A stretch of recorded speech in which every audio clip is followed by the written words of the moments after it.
Welcome to Ole Football, and this is Manchester United players who revived their careers after leaving the club. David De Gea went from Manchester United's savior to an exile, only to become one of Serie A's top goalkeepers. But how did he pull off one of football's greatest comebacks? After his disastrous performance at the 2018 World Cup, De Gea's confidence crumbled. Season after season, his iconic status at Old Trafford faded. Once the club's shining star and multiple-time player of the season, De Gea even admitted he wished an outfield player had won the award instead.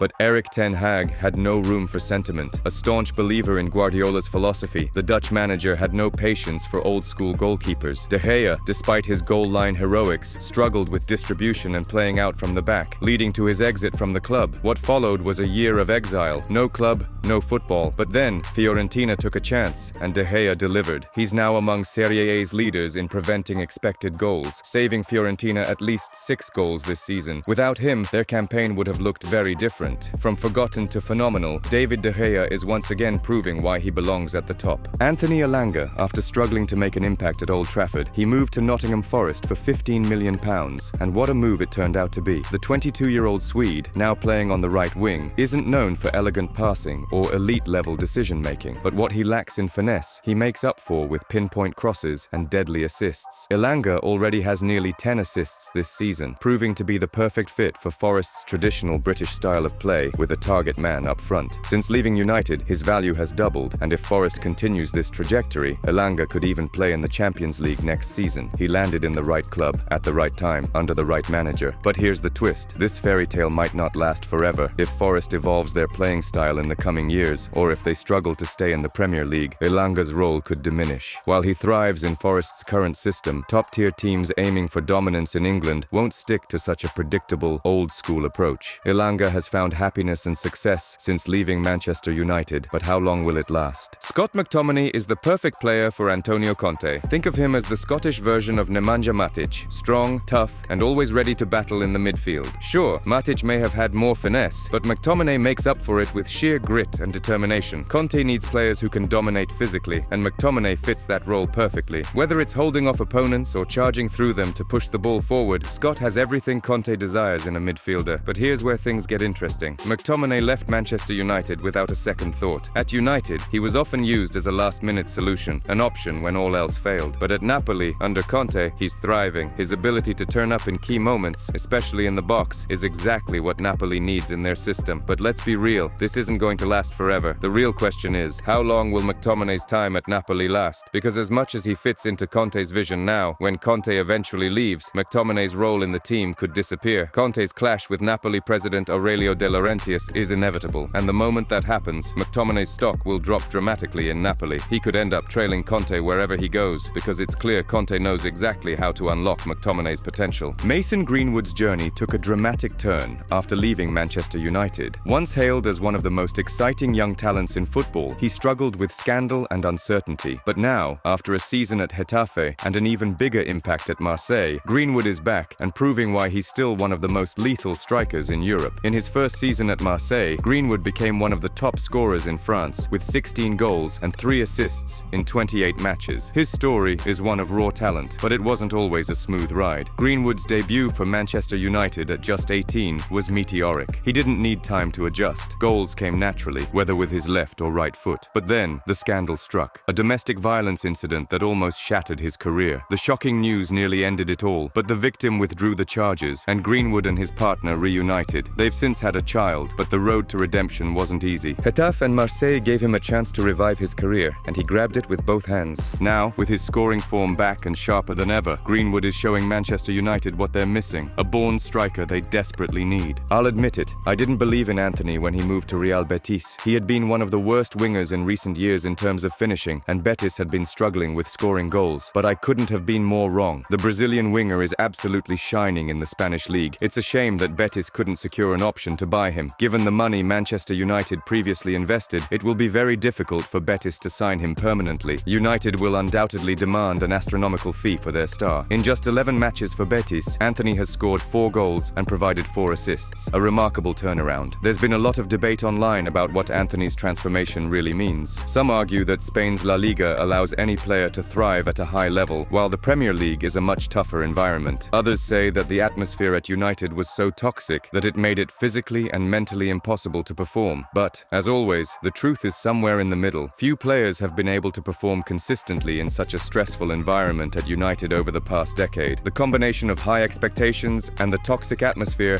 has taken its toll on many. Antony's style of play suits La Liga much better than the Premier League, where the pace and demands are different. However, when it comes to the quality of the top teams, the gap between the Premier League and La Liga is not as wide as many think. Over the last 2 years, Antony has become one of the most talked about players in football, often the subject of memes. But through it all, he's overcome endless mockery, and that's truly inspiring. Could Romelu Lukaku have been one of the greatest, if not for his own self-destructive tendencies? After Sir Alex Ferguson's departure, Manchester United became a club many call cursed, but I'm convinced that Lukaku is an exception. His real downfall wasn't his football ability, but his lack of understanding of loyalty and his incredibly fragile ego, especially for a player of his physical stature. You might wonder, what does loyalty have to do with success? Well, excessive loyalty to a club, a place, or even people can often hold you back. But for Lukaku, when something touched that big kid inside him, he lost all sense of boundaries, and that led to some shocking decisions. Let's break it down with 3 key moments. 1. Manchester United's tactics versus Lukaku's self-perception. At United, under Mourinho, Lukaku was used as a battering ram forward. Mourinho told him to bulk up, turning the already stiff Belgian into an even less mobile player. Lukaku ended up leaving United, but not before a cold war with his own club. He even posted shirtless selfies to prove he wasn't overweight. Fans mocked him, and in retaliation, Lukaku leaked internal training tests to show he wasn't slow. This isn't just drama, it's a career crumbling under the weight of ego. Second, Chelsea's unfinished business. After a successful spell at Inter Milan, Lukaku made a triumphant return to the Premier League with Chelsea. But after months without enough game time, he was back to his old self, restless and seeking a way out. Chelsea didn't appreciate his antics, and after another injury setback, Lukaku was on the brink of returning to Milan. His second stint at Chelsea became a disaster, one that seemed inevitable. Third, Lukaku's unstable interlude. Lukaku's time back at Inter was an emotional roller coaster. During his second spell, he covertly negotiated with Juventus. He somehow managed to anger both the Bianconeri and Inter's leadership simultaneously. Despite his shaky relationships off the field, Lukaku had his best years at Inter, but even then, it seems like he never fully reached his potential. Today, Lukaku remains a powerful force in Italy, performing well for Napoli. Yet, there's always the feeling that he could have been more. He could have been iconic at Manchester United, or any other club for that matter, if not for his toxic personality and inability to manage his emotions. Yes, Lukaku reached a Champions League final with Inter and won a Serie A title, but for a player of his talent,